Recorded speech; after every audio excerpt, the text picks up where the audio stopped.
Bismillahirrahmanirrahim. Assalamualaikum warahmatullahi wabarakatuh.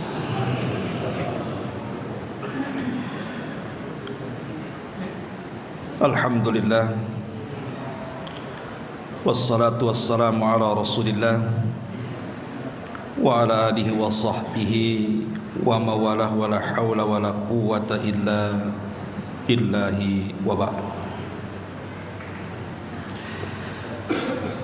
Alhamdulillah, di malam hari ini kembali kita bisa duduk untuk bertalabul ilmi. Salawat dan juga salam tetap kita hadiahkan kepada Rasul kita Nabi besar Muhammad sallallahu alaihi wa ala alihi wasallam.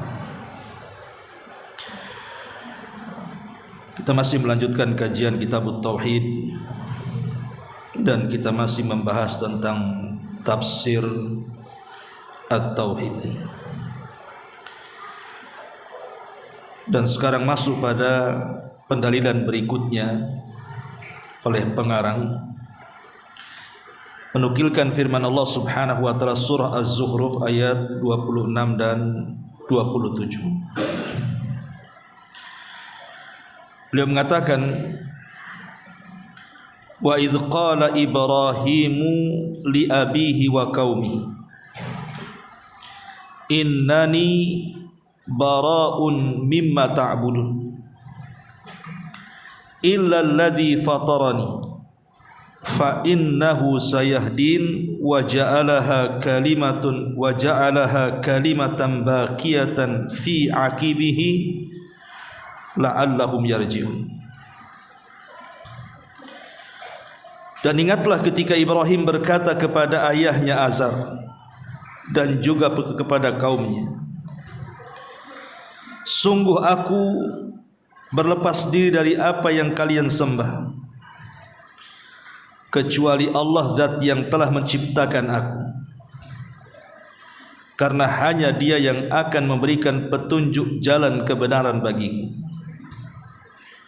Dan Ibrahim menjadikan kalimat tauhid itu adalah kalimat yang kekal pada keturunannya agar mereka kembali kepada tauhid.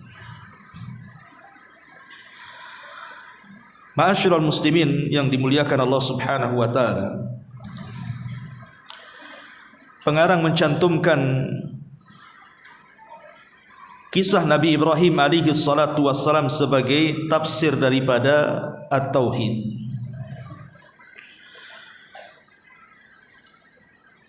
Kita lihat perkataan beliau di sini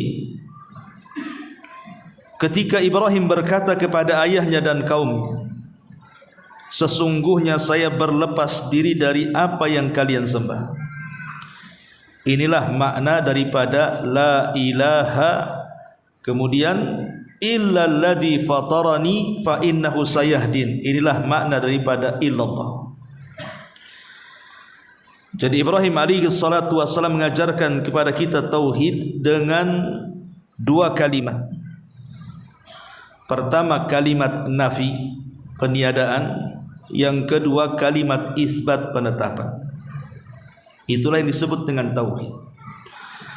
Tauhid itu harus ada yang dibuang, harus ada yang ditetapkan. Tidak cukup hanya menetapkan saja. Makanya Nabi SAW ketika mengajarkan talqin kepada orang yang sedang sakaratul maut, Nabi tidak mengatakan kalimat Allah, tapi Nabi mengatakan lakinu mautakum bila ilaha illallah. Karena kalau kalimat Allah, Allah saja, tidak ada yang dibuang dan tidak ada yang ditetapkan. Tapi ketika kemudian dua kalimat ini digabung, ada yang dibuang dan ada yang ditetapkan, itulah hakikat daripada tauhid. Makanya di sini Ibrahim alaihi salatu wassalam mengatakan kepada ayah dan kaumnya, sesungguhnya saya berlepas diri dari apa yang kalian sembah. Kalimat berlepas diri artinya meniadakan bahwa apa yang kalian sembah itu tidak benar, apa yang kalian sembah itu batil. Illalladzi fatarani, kecuali Allah yang telah menciptakan aku. Karena zat yang memang bisa menciptakan dialah yang berhak disembah. Sementara zat yang tidak sanggup menciptakan, macam mana kita akan sembah? Dan inilah pengertian daripada tauhid, bahwa kenapa Allah Subhanahu wa taala berhak untuk kita sembah, karena Dia yang menciptakan kita, Dia yang mengatur kita, Dia yang menguasai kita. Maka zat yang menciptakan, yang mengatur, yang menguasai sudah selayaknya untuk diibadahi. Lah, sementara berhala-berhala yang disembah itu, mereka tidak menciptakan, bahkan mereka diciptakan, dan mereka tidak tercipta begitu saja. Ma'asyiral muslimin yang dimuliakan Allah Azza wa Jalla. Dan pengarang menyebutkan firman Allah Subhanahu wa taala tentang dakwah Nabi Allah Ibrahim, karena Ibrahim sendiri disebut oleh para ulama sebagai nabi pengasas tauhid. Nabi pengasas tauhid dialah Ibrahim alaihi salatu wassalam. Sampai-sampai dikatakan oleh Abdullah ibn Abbas radhiyallahu anhuma, ma qama bidinillahi kulli illa Ibrahim qudima jismuhu lin-niran wa maluhu lid-difan wa waladuhu lil-qurban. Kata Abdullah ibn Abbas radhiyallahu anhuma, tidak ada manusia yang menegakkan agama Allah secara sempurna kecuali Nabi Ibrahim alaihi salatu wassalam. Dia serahkan jasadnya untuk api, dia serahkan hartanya untuk keperluan tamu, dan dia serahkan putranya untuk dikorbankan. Dari sini Allah katakan wa Ibrahim alladzi waffa. Dialah Ibrahim yang selalu memenuhi janjinya. Dan setiap Allah Subhanahu wa taala memberikan kepada Ibrahim sebuah ujian, Ibrahim tidak pernah meleset dari ujian itu. Artinya selalu menyempurnakannya dan selalu berhasil menghadapinya. Makanya Allah Subhanahu wa taala mengatakan wa idzibtala Ibrahim rabbuhu bikalimat fa'atammahun. Ketika Allah Subhanahu wa taala menguji Ibrahim dengan berbagai macam perintah dan larangan, Ibrahim selalu menyempurnakannya. Dan itu adalah bentuk tauhid Ibrahim kepada Allah Subhanahu wa taala. Saya berikan gambaran sedikit ikhwan. Kenapa kemudian Ibrahim sampai dijuluki Abu Tauhid, bapak daripada semua yang menegakkan tauhid? Yang di dalam Al-Quran tidak ada satupun nabi yang dikatakan oleh Allah Subhanahu wa taala sebagai uswatun hasanah kecuali dua. Nabi kita Muhammad sallallahu alaihi wasallam dan Nabi Ibrahim alaihi salatu wassalam. Kita semua dicintakan kepada badan kita sendiri. Kita semua dicintakan kepada istri kita, kepada anak-anak kita, bahkan kepada orang tua kita. Dan kita takut kalau seandainya ini semua dijadikan oleh Allah Subhanahu wa taala sebagai ujian dalam hidup kita. Kalau bisa badan kita jangan diuji, kalau bisa keluarga kita tidak diuji, sebab kalau seandainya Allah Subhanahu wa taala menguji kita, entah badan kita, entah anak kita, entah istri kita, entah orang tua kita, terkadang kita sanggup menghadapi, terkadang gagal menghadapinya. Tapi lihat sebagai contoh Nabi Allah Ibrahim alaihi salatu wasallam, dan ini bentuk tauhid beliau. Beliau diuji empat-empatnya. Pertama, Allah Subhanahu wa taala menguji Ibrahim dari fisiknya. Bagaimana Ibrahim alaihi salatu wasallam, sebagaimana dikatakan Abdullah ibn Abbas tadi, wa jasaduhu lin-niran. Jasadnya diuji, diserahkan ke dalam api. Kapan itu? Ketika kemudian kaum Babil mengetahui tentang Ibrahim alaihi salatu wassalam saat menghancurkan patung-patung kerajaan. Akhirnya kemudian Ibrahim dieksekusi dan dimasukkan ke dalam api. Banyak pelajaran tauhid ketika itu. Sampai-sampai disebutkan api yang dinyalakan oleh penguasa Babil itu sangat besar sekali. Sampai kalau ada burung itu terbang di atasnya langsung jatuh terpanggang. Sehingga mereka kebingungan untuk memasukkan Ibrahim ke dalam api, sehingga setan memberikan was-was agar dibuat manjanik. Manjanik itu semacam ketepel besar untuk melempar Ibrahim dari kejauhan kemudian dimasukkan ke dalam api. Dan merekalah yang pertama kali membuat manjanik dalam dunia ini, orang-orang Babil ini. Lah ketika Ibrahim alaihi salatu wassalam terlempar itulah semua malaikat menawarkan pertolongan, termasuk malaikat yang ditugaskan untuk menurunkan hujan sudah siap menghujani untuk memadamkan api. Malaikat yang mengatur angin juga sudah siap untuk menghantarkan api dipindah ke tempat lain. Bahkan semua makhluk berusaha memadamkan kecuali satu binatang namanya wazak, ya, semacam toke. Lah malaikat-malaikat itu datang kepada Ibrahim alaihi salatu wassalam menawarkan, bagaimana kalau seandainya kami tolong. Tapi dalam hadis yang sahih Ibrahim mengatakan, amma ilaikum fala wa amma ilallahi fabala.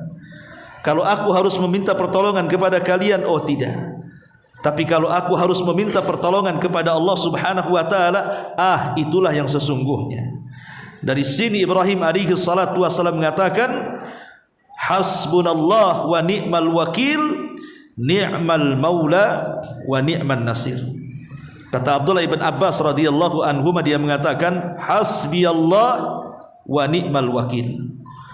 Qalaha Ibrahimu hina alqa finnar, wa qalaha Muhammadun sallallahu alaihi wasallam hina qalu innan nasa qad jama'u lakum fahshawhum fazadahum imanan wa qalu hasbunallah wa ni'mal wakil. Kata Abdullah ibn Abbas radhiyallahu anhu ketika mentafsirkan surah Al-Imran ayat 173, kata-kata hasbunallah wa ni'mal wakil, cukuplah Allah karena dia sebaik-baik pelindung. Ucapan ini adalah ucapan yang diucapkan Ibrahim alaihi salatu wassalam ketika dilempar ke dalam api. Dan ucapan ini juga diucapkan Nabi kita Muhammad sallallahu alaihi wasallam ketika orang-orang musyrik mengatakan, sesungguhnya manusia telah datang akan menyerang kalian, takutlah kalian. Tetapi kemudian justru bukan takut, justru Nabi sallallahu alaihi wasallam dan para sahabatnya semakin tebal keimanannya, dan mereka mengatakan hasbunallah wa ni'mal wakil, cukuplah Allah karena dia sebaik-baik pelindung. Turun surah Al-Imran ayat 173 ini. Artinya bahwa kalimat hasbiyallah wa ni'mal wakil ini kalimat tauhid. Kalimat yang diucapkan oleh Ibrahim alaihi salatu wassalam hanya menyandarkan diri kepada Allah dalam situasi apapun. Ikhwan, terkadang dalam hidup kita, kalau antum diuji oleh penyakit umpamanya, belum tentu kita bisa menyandarkan hati kepada Allah, ikhwan. Apalagi kalau penyakitnya itu parah, coba bayangkan. Terkadang setan datang memberikan was-was, kemudian ada cerita bahwa dukun anu bisa mengobati penyakit ini, penyakit itu. Setan itu akan masuk. Walaupun terkadang orang ini sudah tahu bahwa hukum datang ke dukun itu bisa kufur, tapi terkadang setan memberikan was-was, sudah datang aja nggak apa-apa. Nanti kalau sembuh kan tinggal bertobat saja katanya. Ya kalau sembuh, kalau mati. Ya. Ma'asyiral muslimin yang dimuliakan Allah Azza wa Jalla, begitu juga ujian apapun. Di sini ada pelajaran besar bahwa dalam kondisi apapun musibah yang kita terima, sandarkan semuanya kepada Allah Azza wa Jalla. Katakan hasbunallah wa ni'mal wakil, cukuplah Allah sebagai pelindungku dan dialah sebaik-baik pelindung. Ma'asyiral muslimin yang dimuliakan Allah Azza wa Jalla, inilah ujian pertama Ibrahim mengenai badan dia. Tetapi belum lagi kemudian Ibrahim masuk ke dalam api, ketika Ibrahim alaihi salatu wassalam mengatakan hasbunallah wa ni'mal wakil, turun perintah Allah kepada api, kul ya naru kuni bardan wa salaman ala Ibrahim. Katakan ya api, hei api, dinginlah engkau. Maka satu dunia api dingin. Kalau seandainya ayat ini sampai di sini, ikhwan, mungkin sampai hari ini api itu dingin, gak ada panasnya. Susah lah antum mau ngopi, mau ngeteh, mau apa kan. Tetapi Allah tambah wasalaman, rupanya api panas itu hanya untuk Ibrahim, bukan untuk semuanya. Ketika kemudian melanjutkan wasalaman, dan selamatkan Ibrahim, maka api itu menjadi hudu, tidak panas lagi. Kemudian Ibrahim pun masuk ke dalam api. Dalam ilmu sejarah ada yang mengatakan selama 40 hari Ibrahim di dalam api itu, dan tidak ada yang terbakar kulitnya kecuali hanya ikatan kaki dan juga tangannya saja. Bahkan setelah 40 hari itu, kemudian manusia pun ingin melihat apakah Ibrahim mati ataupun tidak. Ada kisah ya, mungkin kisah Israiliyat. Di dalam api itu tiba-tiba ada air yang memancar dan ada tumbuh-tumbuhan serta buahnya. Jadi selama Ibrahim 40 hari di dalam tumpukan abu itu, dia hanya minum dari situ dan juga makan dari situ, dan dia sholat selama 40 hari dalam tumpukan itu. Tumpukan abu yang sudah jadi debu. Ketika 40 hari itu manusia hendak melihat apakah Ibrahim mati atau tidak. Rupanya masih hidup. Ayahnya Ibrahim, Azar, itu menyaksikan, sampai dia mengatakan, ni'mar rabb rabbuka ya Ibrahim, katanya. Sebaik-baik Tuhan, Tuhan wahai Ibrahim. Macam mana dia bisa menyelamatkan kamu, katanya. Tapi itu saja, Ibrahim alaihi salatu wassalam dipuji oleh ayahnya, tetap saja ayahnya kufur, tidak mau mengikuti agama Ibrahim alaihi salatu wassalam. Ini ujian yang pertama yang menerpa badan Ibrahim.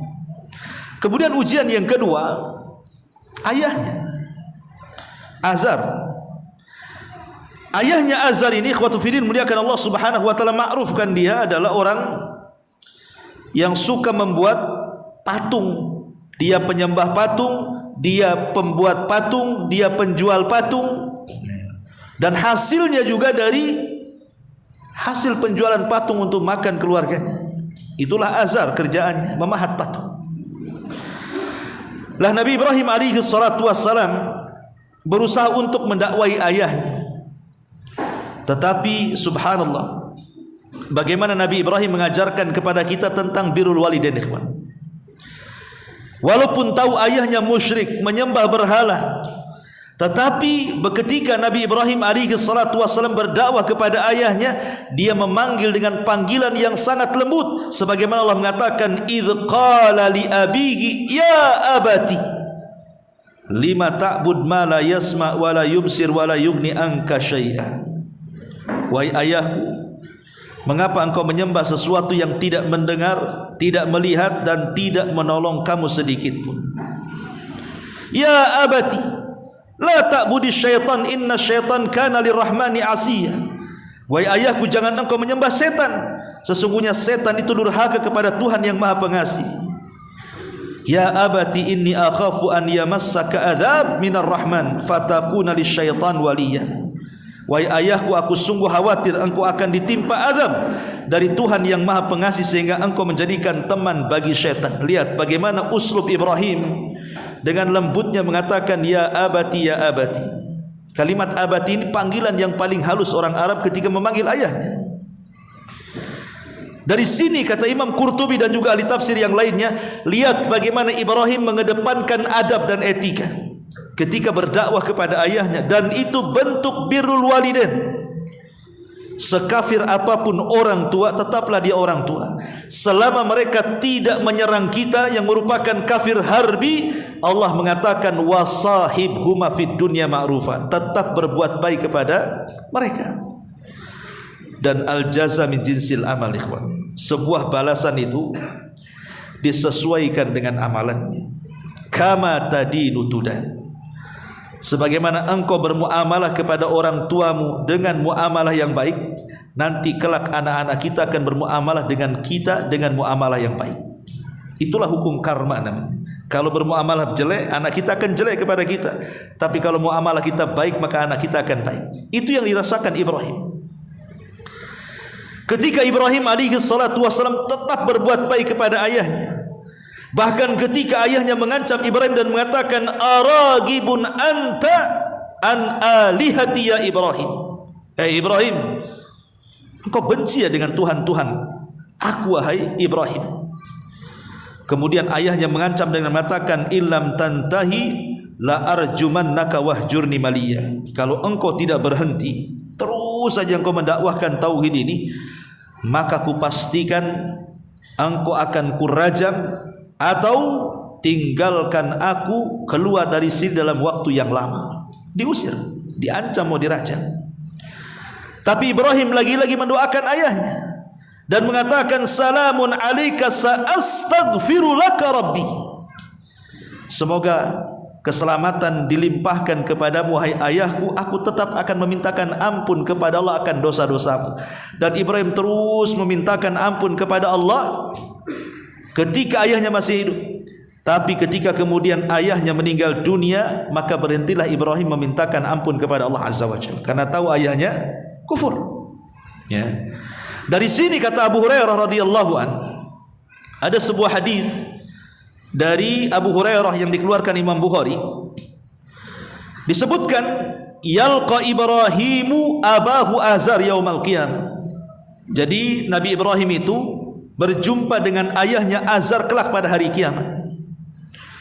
Wa ala wajhihi azara qataratan wa ghabaratan. Di wajah Azar ini ada noda-noda hitam dan banyak debu. Fayaqulu lahu Ibrahim, Ibrahim mengatakan kepada ayahnya, alam aqul laka la ta'sini.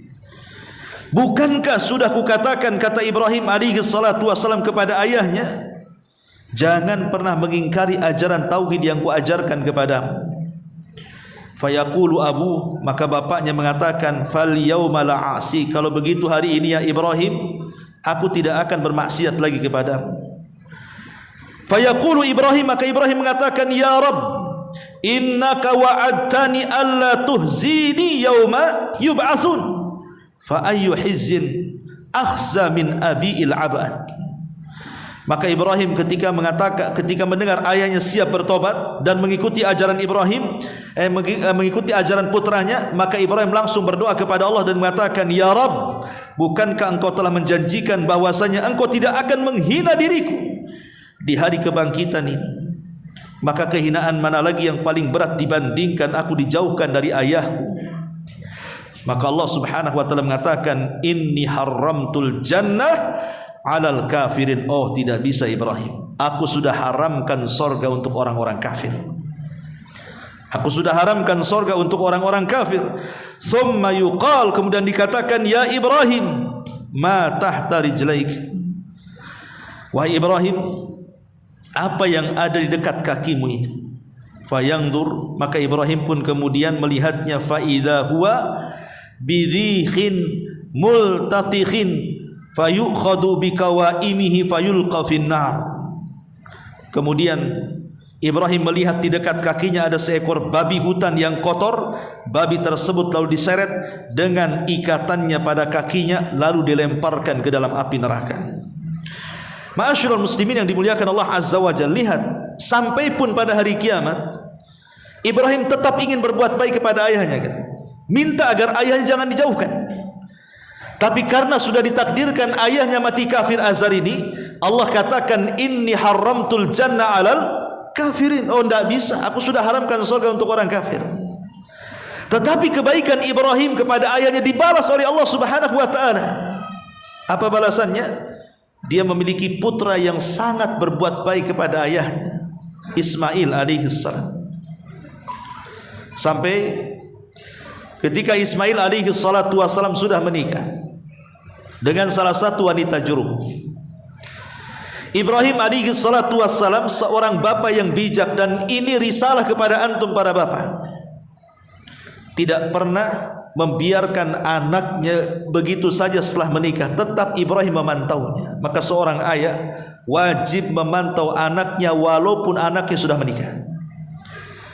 Apakah anaknya baik atau tidak, apakah suaminya baik atau tidak, istrinya baik atau tidak, harus kewajiban seorang ayah seperti itu. Karena Ibrahim memantau Ismail. Jadi ketika Ibrahim kemudian datang dari Syam, dari Palestina ke Mekah untuk memantau Ismail, Ismail ketika itu bekerja sebagai pemburu, Said, sedang mencari ma'isyah keluar. Ibrahim datang ke rumah Ismail dan tidak dapati anaknya, yang didapati istrinya. Istrinya tidak tahu kalau itu adalah mertuanya Ibrahim. Ibrahim bertanya, bagaimana kondisimu? Wanita ini mengeluh dan mengatakan, kondisi kami buruk. Bagaimana makananmu? Tidak ada makanan. Bagaimana minumannya? Tidak ada minuman. Pokoknya kami susah payah macam-macam, mengeluh. Ibrahim mengatakan, ini istri enggak baik ini. Kalau istri suka mengeluh ini tandanya istri yang durhaka. Maka Ibrahim mengatakan kepada istri Ismail ini, nanti kalau datang suamimu, bisa enggak aku titip pesan kepadamu? Kata istrinya, boleh. Apa pesannya?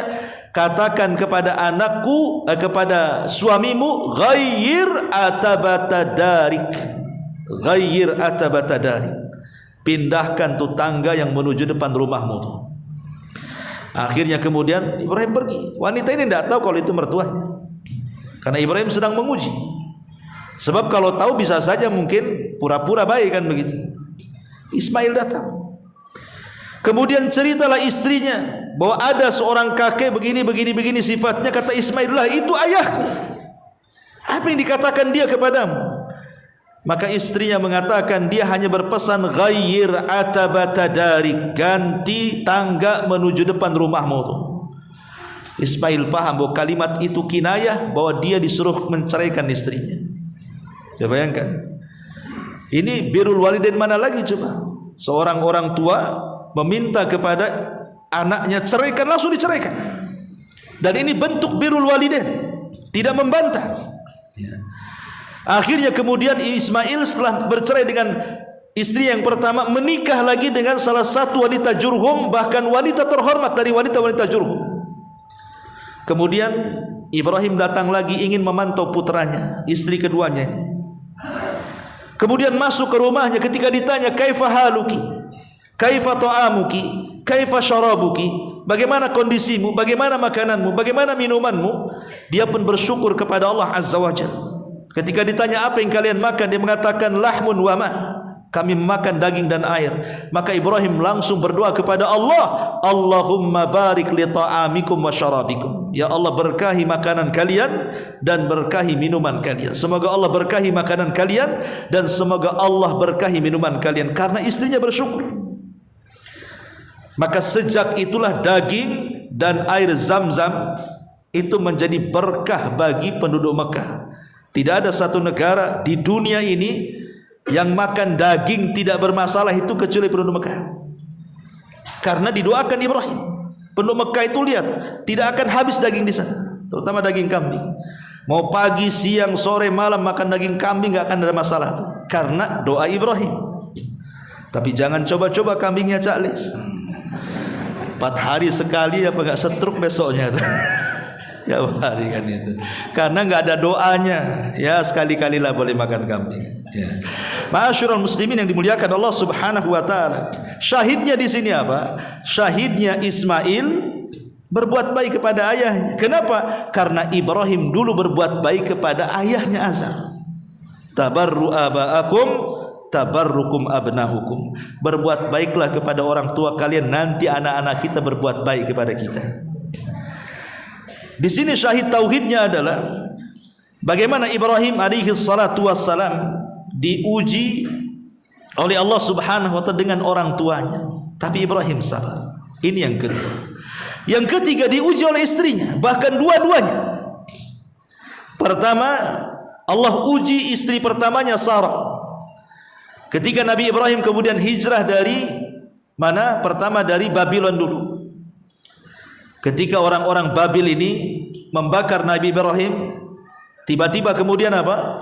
Diuji Ibrahim dibakar. Ketika dibakar tidak mempan, berita Ibrahim ini menyebar kemana-mana. Ada orang dibakar 40 hari dalam abu, tidak tebakan, tidak mati. Sampai kemudian kabar ini sampai kepada raja zalim namanya Namrud. Namrud dengar. Namrud dia kan ngaku Tuhan. Kok ada orang dibakar kok nggak mati? Makanya kemudian Namrud memanggil orang itu. Siapa orang itu katanya? Kok bisa dibakar kok nggak mati-mati katanya? Datangkan kepada aku katanya. Boleh jadi aku belajar sama dia katanya. Akhirnya kemudian datangkanlah Ibrahim di hadapan Namrud. Di sini terjadi hiwar, terjadi apa namanya? Perdebatan antara Namrud dan juga Ibrahim. Dan perdebatannya disebutkan dalam surah Al-Baqarah ayat 258 kan. Alam tara ila alladhi haja Ibrahim fi rabbih an atahu Allahul mulk idz qala Ibrahimu rabbiyalladzi yuhyi wa yumit qala ana uhyi wa umit. Qala Ibrahim fa inna Allah ya'ti bisyamsi minal masyriq fa'ti biha minal maghrib fabuhita alladzi kafar wallahu la yahdil qauma zalimin. Jadi ketika Ibrahim berhadapan dengan Namrud, terjadi hiwar, perdebatan di sini. Ibrahim bertanya, siapa Tuhan? Pertama Namrud berkata, kenapa, ilmu apa yang kau miliki? Kenapa kau dibakar? Tidak mempan. Dia mengatakan, yang menyelamatkan diriku adalah Rabbku. Maka Namrud mengatakan, siapa Rabbku? Maka Ibrahim mengatakan, Rabbku adalah Rabb yang telah menghidupkan dan mematikan. Oh, kalau hanya itu saja, kata Namrud, aku pun bisa, katanya. Keluarkan 2 orang pesakitan dari penjara.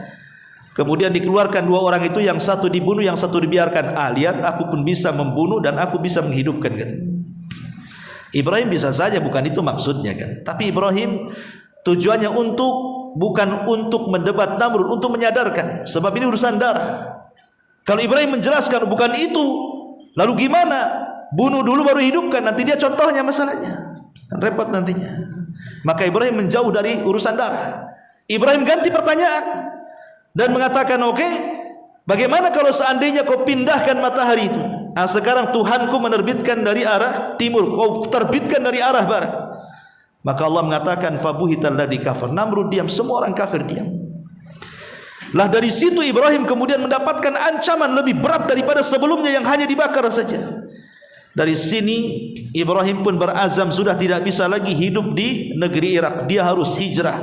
Makanya dia mengatakan, inni muhajirun ilallah, saya harus hijrah menuju Allah Azza wa Jalla. Maka Ibrahim meninggalkan Irak menuju mana? Menuju Haran. Ya. Di Haran berjumpa dengan kaum para penyembah aneh-aneh. Ada yang menyembah bulan, ada yang menyembah bintang, ada yang menyembah matahari, kan begitu. Di situ pun terjadi perdebatan sebagaimana disebutkan dalam surah Al-An'am itu, panjang lebar. Akhirnya kemudian Ibrahim pun mengalami hal yang sama, ujian demi ujian di Haran. Akhirnya dia harus hijrah lagi kemudian ke Palestina. Lah di Palestina inilah dilihat terjadi paceklik hebat. Tidak memungkinkan kemudian Ibrahim tinggal di Palestina. Dia mendengar di Mesir itu ada Raja Adil. Dan negeri Mesir itu kala itu penuh dengan kesuburan, menjanjikan untuk mencari ekonomi. Maka Ibrahim pun kemudian hijrah ke Mesir. Di sinilah diuji oleh Allah istrinya Hajar, Sarah ini. Karena rajanya punya kebiasaan aneh yang tidak ada pada raja-raja sebelum dan sesudahnya. Apa kebiasaan anehnya? Jangan coba-coba antum punya istri cantik. Kalau antum punya istri cantik, istrinya diambil, antum dibunuh. Jadi kalau antum punya istri yang jelek-jelek aja, boleh. Kalau yang jelek boleh, nggak akan diambil tuh. Tapi kalau cantik, raja suka, suaminya dibunuh. Lah Ibrahim tahu Sarah ini wanita tercantik dunia. Sebagaimana Nabi Yusuf ini laki-laki tertampan dunia. Ada yang mengatakan separuh ketampanan Adam turun kepada Yusuf, separuh kecantikan Hawa turun kepada Sarah. Ibrahim tahu kalau seandainya raja tahu istrinya, pasti dia suka.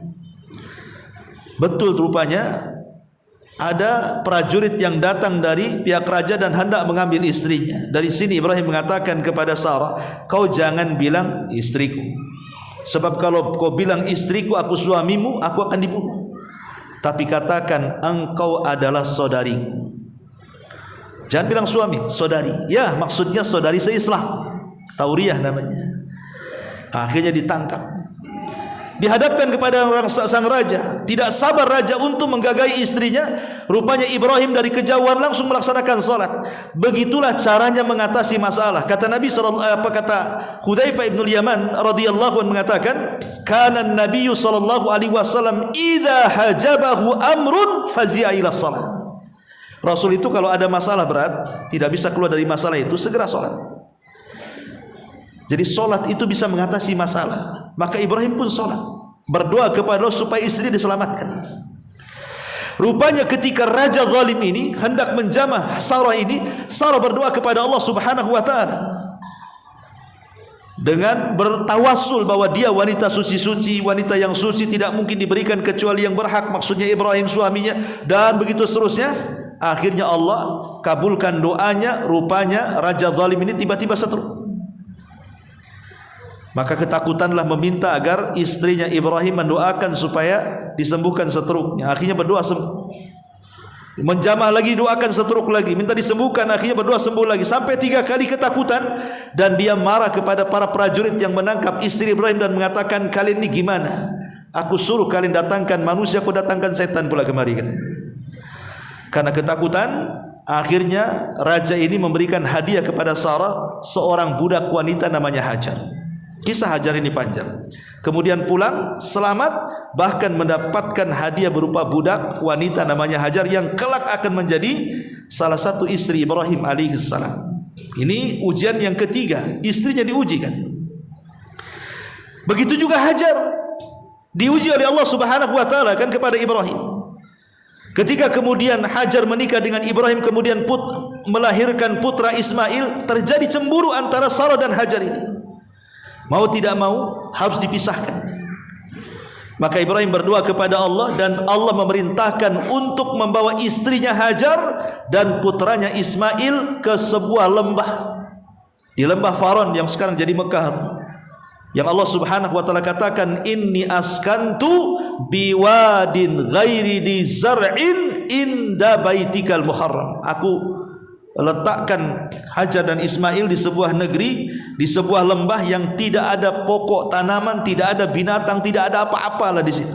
Ya, tanah kering kelontang di situ, taruh di situ saja. Dan ini ujian, ikhwan. Ujian berat Ibrahim, tapi Ibrahim lulus. Karena ini perintah Allah, yakin kan? Kalau sudah perintah Allah kan harus yakin, tidak boleh ragu-ragu. Maka Ibrahim meletakkan Hajar dan juga putranya Ismail di situ. Bayangkan, ikhwan. Di situ tempat nggak ada orang, nggak ada sama sekali tumbuhan, bekal hanya untuk cukup 3 hari. Tiba-tiba kemudian Ibrahim meninggalkan begitu saja. Wanita mana yang sanggup seperti Hajar kesabarannya? Laki-laki pun takkan sanggup.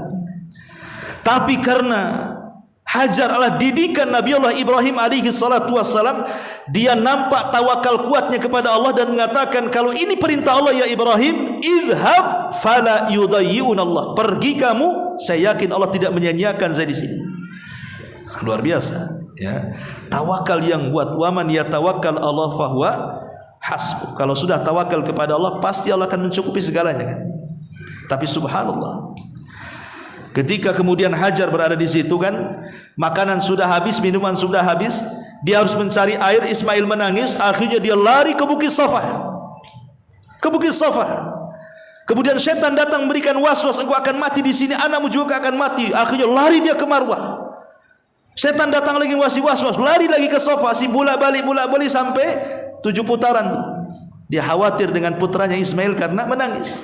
Dia segera menemui Ismail, rupanya di sampingnya sudah ada malaikat Jibril dan menancapkan satu sayap di samping kakinya, keluarlah air. Maka dikhawatirkan air itu menenggelamkan Ismail. Kemudian Hajar pun mendorong-dorong pasir dan menyebut kalimat zam, maka air itu menjadi air Zam-Zam. Jadi Zam-Zam itu dalam bahasa Arab artinya kif, ya, berhenti, membuat bendungan begitu ya, supaya airnya nggak melebar. Itulah maka air itu disebut air Zam-Zam sampai hari ini. Lah itu juga ujian kepada istrinya. Ini yang ketiga. Yang keempat, tentu ujian kepada anaknya Ismail alaihi salatu wassalam. Ma'ruf dalam sejarah, ya, saya hanya mengulas saja. Ketika kemudian Ibrahim meninggalkan istrinya dan juga putranya di Mekah dan dia pergi ke Palestina. Lama Ibrahim tak jumpa kan. Sampai Ibrahim ini belasan tahun baru mengunjungi kembali dari Palestina ke Mekah ini. Ada ahli sejarah mengatakan tiap tahun berkunjung, tapi yang berdasarkan nas hanya 4 atau 5 kali saja dalam beberapa peristiwa. Jadi salah satunya adalah ketika usia Ismail sudah belasan tahun, yang Al-Quran membahasakan falamma balagha sa'yu. Ketika Ismail sudah sampai ke tingkat sa'yu, as-sa'yu itu sudah bisa diajak berpikir, sudah bisa disuruh-suruh, sudah bisa diajak dialog. Ya umur belasan tahun lah, 14, 15 tahun gitu ya. Sudah bisa diajak dialog. Maka Ibrahim pun kemudian mengunjungi keluarganya. Baru 1 hari saja Ibrahim mengunjungi keluarganya. Maka Ibrahim kemudian bermimpi di malam harinya. Ada yang mengatakan 1 mimpi 3 kali kejadiannya. Tapi ada yang mengatakan 3 hari berturut-turut mimpinya dengan mimpi yang sama. Dalam mimpinya menyembelih Ismail. Dan mimpinya seorang nabi itu wahyu kan. Ini perintah berarti. Maka dengan tidak ada keraguan lagi setelah mimpi 3 kali, maka Ibrahim mendatangi Ismail dan mengatakan, "Ya bunayya, inni ara fil manami anni adbahuka fanzur madza tara." Hai putraku, semalam ayahmu bermimpi menyembelih kamu. Macam mana pendapatmu?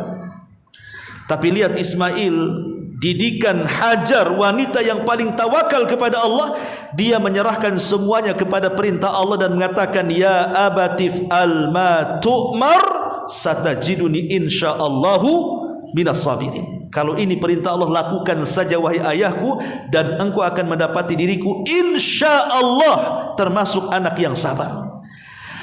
Dari sini kata Al-Imam Ibnu Jarir dan yang lainnya, ketika Ismail mengatakan kalimat insyaallah ini penting. Antum jangan pernah meninggalkan kalimat insyaallah. Kalau hendak melakukan sesuatu atau menjanjikan sesuatu, jangan pernah meninggalkan kalimat insyaallah. Karena Nabi Sulaiman, dia pernah menggauli istrinya 100. Satu malam itu dia bernazar kepada Allah, dia gauli istrinya 100 istrinya. Antum kan 1, ini 100. Ya. Dia bernazar kepada Allah Subhanahu wa taala, "Ya Allah, kalau semua istri-istriku yang 100 ini, ya Allah, kalau semua istri-istriku yang 100 ini hamil, kemudian punya anak, aku akan jadikan anak-anakku para pejuang di jalan Allah." Sulaiman lupa mengucapkan insya Allah. Akhirnya tidak ada satupun istrinya yang hamil kecuali 1.